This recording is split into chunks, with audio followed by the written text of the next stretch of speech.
Hace 4 años, por estas fechas, empezábamos a entender el alcance y riesgo de la pandemia por COVID-19. Apenas llevamos un par de semanas tratando de quedarnos en casa, y vale la pena recordar un poco lo que era ese momento. Eran los días en que el entonces subsecretario de Salud, Hugo López-Gatell, saltó a la fama gracias a su telenovela de la tarde.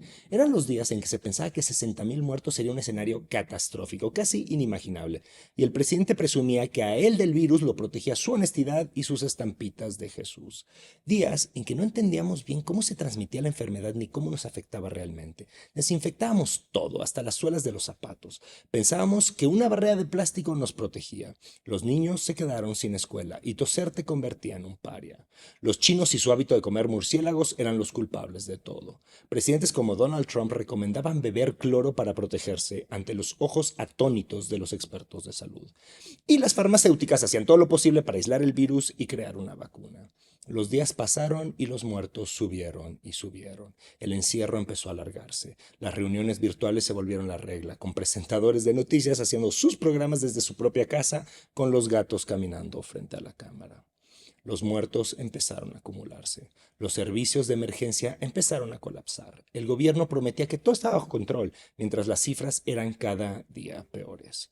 Veíamos al mundo colapsar. El mundo cambiará para siempre, decíamos. Las economías caían junto con el consumo y la producción. Empleos se perdían. Relaciones se rompían con el encierro. La violencia doméstica se incrementó.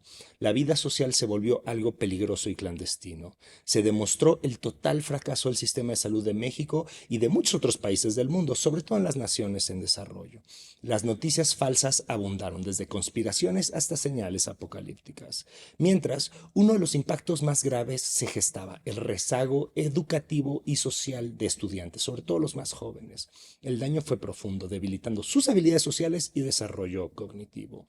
Un daño que países como el nuestro, que de por sí sufrían un retraso en aprendizaje y abandono escolar, fue particularmente grave.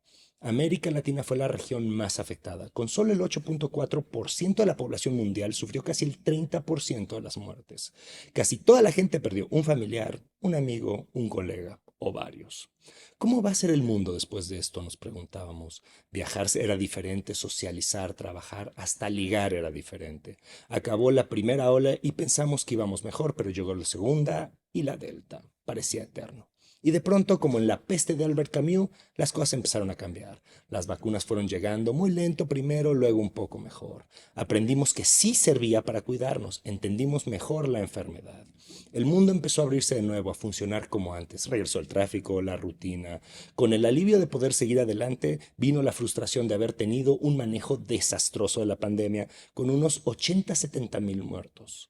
También la decepción de que todos los problemas que estaban allá afuera, ahí seguían, algunos peores: la inflación, la delincuencia, la pobreza, la desigualdad de género. Han pasado 4 años desde que empezó el encierro, desde que perdimos la inocencia sobre el alcance de las pandemias, y siento que aprendimos poco. Nuestro sistema de salud sigue siendo un desastre, aún peor de lo que ya era. Nuestro gobierno sigue sin hacer ninguna autocrítica de este asunto, o de ningún otro para el caso. La sociedad no se ha vuelto más crítica y demandante con sus gobiernos, ni tampoco más solidaria y empática. Pero hay algo que quedó demostrado: la flexibilidad y resiliencia humana, porque lo que parecía ser una historia de colapso terminará siendo otra prueba de que nos sobreponemos a todo.